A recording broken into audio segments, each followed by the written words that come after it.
Hayag na siya? Paano man ang umakuha na taso? Kaniya, pagsulod na ako. Yung mga pingitar yun. Ngit-ngit kayo pag sulod nimo? Oh. Ano yan karon? Ano no? Ayun mo nila. Hallelujah! Thank you, Lord.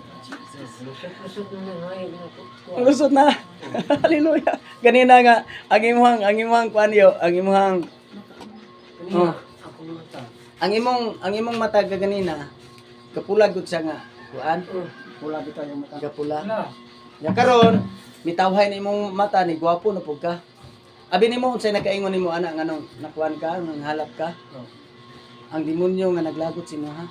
Nya gusto kanya butaan para dili ka kita sa kamatuoran. Mga ulagay ng pagtungo ba? So karon, mituon na ka sa Dios atong gilagaran. Ayaw gyud og lugat. Kay ang mulugat, ang muundang pagpangalagad ala kansi. Kanin ako man hindi mapanahad din.